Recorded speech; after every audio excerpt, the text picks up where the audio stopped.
Hi you guys, welcome back to my YouTube channel and I'm back with another video just for you guys and इस बार मैं थोड़ी जल्दी आ गई हूँ आप लोगों के लिए वीडियो के संग and I'm very excited for this video because it's a little something different that I don't usually do on any of my socials. So for the past few months, like two and a half months, I've been doing an internship for my MBA and there are a few things that I've learned about corporate and even about life in general and how the entire career wala thing works and everything. So in this video I'll be sharing with you guys few of the learnings, both the pros and the cons, and the entire experience that I've had till date, and I'll be sharing it with you guys and I hope it helps you. And yep, without any further ado, let's just hop into the video. So first and the foremost thing is that it's very okay to ask for help. अगर आपको कोई चीज़ नहीं आती, no matter वो बहुत ज़्यादा basic होगी कि आपको लगेगा यार मुझे ये नहीं आती बट दूसरे लोगों को आती है, डोंट थिंक अबाउट इट. आपको कोई चीज़ नहीं आती, आप लोगों से पूछो, उनसे हेल्प मांगो एंड वो आपको एक बार सिखा देंगे, दो बार सिखा देंगे and you will have it. आप फिर अगली बार से उस चीज़ को खुद कर लोगे. And trust me, it doesn't make you small, it rather takes you a step ahead in your career. आप और बेटर बन पाओगे और इम्प्रूव करोगे और नई चीज़ें सीख पाओगे. So do not hesitate to ever take for help. कैसा भी हेल्प चाहिए, कैसा भी सपोर्ट चाहिए, just find people and get the skill. The second one would be you get. आप इतने ज़्यादा लोगों से इंटरेक्ट कर रहे होते हो तो आपको इतना ज़्यादा वाइड वैरायटी ऑफ पर्सनैलिटीज़ मिलती है from of people. And then I feel you can actually evaluate, examine and observe and just get an idea कि okay ये एक ऐसा personality trait है जो मुझे नहीं चाहिए. जैसे बहुत लोग होते हैं, बहुत रूड होते हैं, बहुत चिड़चिड़ करते हैं, they are very, कुछ लोग तो बहुत ज़्यादा अब्यूज़ वगैरह भी कर रहे होते हैं. तो आपको हर तरह के लोग मिलते हैं but on the contrary you also get very good people जो बहुत प्यार से बात करते हैं, एकदम आपको ऐसे बेबी करके करते हैं in a good way. And there are also nice people, so I feel you get a wide variety of personalities to choose from. So I think it really sets the tone nice कि आप लोगों को देख के ऐसे कर सकते हो कि हाँ मुझे ये पर्सनालिटी ट्रेट अपने अंदर चाहिए या एक है जो मुझे नहीं चाहिए. जैसे मैं लोगों को देखती हूँ कुछ लोग इतने ज़्यादा अच्छे होते हैं बात करने में because I the field I am in, उसमें communication is like very very important और इन जनरल भी कम्युनिकेशन बहुत इंपॉर्टेंट होती है. तो कुछ लोगों को देख के आप ऐसे हो जाओगे ना भाई कि वो कितने अच्छे से बात करते हैं. The way they get a grasp of the other person even if they are a stranger is just amazing. So I think आप बहुत पर्सनैलिटी ट्रेट्स और even corporate wise and personal wise आप लोगों से इतना इंटरेक्ट करोगे, इतना कुछ सीखोगे and you can really inculcate them into your self and make your self a better person.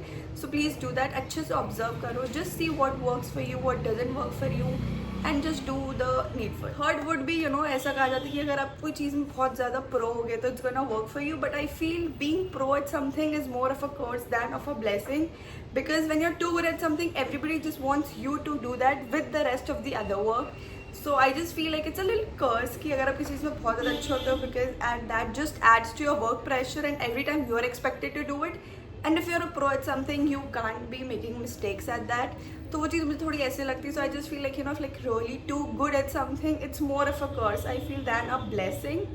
Because then you're just expected to be doing that again and again and एक time के बाद ना वो appreciation भी नहीं आता. It's just the workload that comes with that pro tag but I don't like it. So for me I feel it's more of a curse than of a blessing. Fourth one is something जो हमने हमेशा लोगों से सुना है, you don't make friends or you don't have friends in corporate, which is so true. कोई भी आपका दोस्त नहीं होता है, आपके known ones भी, आपके क्या बोलते हैं जो strangers वगैरह होते हैं, कोई भी आपका दोस्त नहीं होता because corporate और this thing is more of like a rat race वाली journey. उसमें I feel ये जो corporate वाला feel होता है आजकल का जो हो रहा था ना, it's like everybody is just blindly running into a race. You may be in different domains or in whatever different departments but nobody is your friend. Everybody is in some way or the other they envy you for something and nobody is ever friend. Nobody has any good intent for you. Rather मैंने देखा है कि जिन लोगों का एक दूसरे से लेना देना भी नहीं, वो भी एक दूसरे को बस डाउनफॉल कराने में लगे हैं. कुछ भी नहीं है उनका. They are not even in the same department, same domain में भी नहीं है, सेम मैनेजर भी नहीं है उनका, सेम लीडर भी नहीं है, तो भी वो लोग बस एक दूसरे को ऐसे नीचे गिराने में लगे पड़े हैं. So that is something very bad. तो ये चीज़ तो आप मान लो, कॉर्पोरेट में आपका कोई भी फ्रेंड नहीं होता है. Everybody is just a dark sided या like this dark sided competitor. आप उनको जानो नहीं जानो, कुछ लेना देना हो नहीं हो, but it's like it's easier to find enemies in corporate than to find a friend because आपको बहुत तादाद के लोगों में कोई एक जना होगा who will be very nice, genuine and supportive to you. But mostly लोग ना एकदम ऐसे दे एनवी यू फॉर समथिंग और the other, but you do also get good people. ऐसा नहीं कि एकदम अच्छे लोग भी नहीं होते हैं, बट थोड़ा मेजोरिटी इस चीज़ का ज़्यादा है कि ये जो कंपटीशन, रैट रेस, एनिमी वाला जो चीज़ होता है वो थोड़ा ज़्यादा होता है, which is a very ugly side, but it is what it is at the end. And the bestest and the most positive thing that I have gotten from corporate is a very routine wala lifestyle, because pre to the internship thing I had a very कोई routine ही नहीं था मेरा, to be honest. मैं किसी भी time पे खा रही होती थी, किसी भी टाइम पे सो रही होती 2, 3, 4 बज जाते थे, and I am just doom scrolling. There was no structured lifestyle at all. कुछ भी कभी भी कर रही होती हूँ, बट अभी thanks to touchwood, thanks to internship, मेरी पूरी life has become a schedule. It's on track. मैं टाइमली खा रही होती हूँ. All my meals have a proper timing, because office hours के हिसाब से वैसे ही खा रहे होते हैं, सब कुछ कर रहे होते हैं. My sleep schedule is on track. मैं 10:30 से 11 बजे सो जाती हूँ, because I have to wake up early and the entire day is planned. I have to work and everything. So that way I really like it, that everything has become to a shift, because I know मैं दिन में इतना दिन काम करती हूँ तो मैं एग्जॉस्ट हो जाती हूँ रात तक. तो I don't have the energy to doom scroll और to do anything. Over think करने का भी टाइम नहीं होता आपके पास, which is also another biggest blessing of being in corporate, because आप इतना ज़्यादा वर्क स्ट्रेस से, डेडलाइन से, ये सबसे इतना ज़्यादा एग्जॉस्ट हो जाते हो that you don't have the energy कि आप कुछ और में अपना दिमाग लगाओ. So that way it gets very very simplified and very structured. So I genuinely like this. इसलिए मुझे और ऐसा हो रहा था कि जिस दिन इंटर्नशिप खत्म हो जाएगी एंड मैं नहीं चाहती कि मैं वापस उस नॉन स्ट्रक्चर्ड लाइफस्टाइल में चली जाऊँ. मैं चाहती हूँ ये स्ट्रक्चर थोड़ा मेंटेन रहे, because it's really good for your health, both physical and mental, and this is like a lot more put together life that I would want to have. So yeah, and the other thing is कि student है ना, तब इतना कुछ pressure नहीं था. And your only concern or headache was about attendance, marks, assignments and everything. But now it's about, and that is also like a little limited stretch पे होता था. But now in corporate there is just, it's all about targets, your deadlines and everything. It's a very open-ended stress that you get, because it doesn't get over.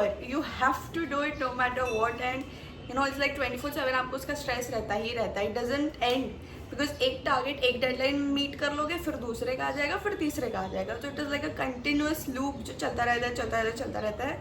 College में या school में it does come to an after a semester. थोड़ा सा ऐसे pace down होता है थोड़े time के लिए, and then it gets, but target, ये क्या बोलते हैं, कॉर्पोरेट में the target and the deadline thing is like a constant loop. चलता ही रहता है. And at times it becomes simultaneously कि एक साथ आपको 3-4 टारगेट, 3-4 डेडलाइन मीट करनी है. So that is something very this thing. Is the आप एक्चुअल में रियल लाइफ लोगों से डील कर रहे होते हैं. एज इन आपने हमेशा बुक्स में हमने पढ़ा होता था कि लोगों को ग्रीवियंसेस होते हैं, सैलरी की दिक्कत होती है, लीव्स की दिक्कत होती है, या जो भी कस्टमर्स के साथ उनका इंटरेक्शन होता है, या जो भी कुछ होता है, हमने हमेशा उसको बुकिश में पढ़ा है.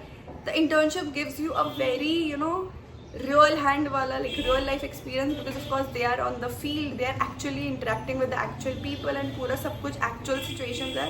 It's not some hypothetical case study or something like that. So you get to learn so much about the real life thing, and it's so nice because उसमें आपको एक्चुअल में सिखाता है कि बुक में जो सिखाता है it's not just what you gonna do in practical life. Okay, आपको प्रैक्टिकली सामने वाले इंसान के हिसाब से बात करना होगा, उनको उस हिसाब से डील करना होगा, उस हिसाब से आपको अपने आप को भी पोर्ट्रे करना पड़ेगा.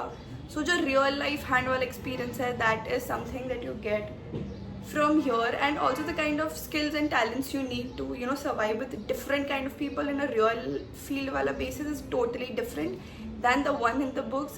So that is also something very interesting, and ये बहुत ऐसे कुछ अलग होता है. आप बुक से सीख रहे होते हैं, then you see कि अच्छा रियल लाइफ में ऐसे नहीं होती, चीज़ें बहुत डिफरेंट होती है. तो आप वो एक फेज बोलो या जो एक साइड होता है वो आप सीख लेते हो रियल लाइफ कॉर्पोरेट का. So that is also something very nice and very different.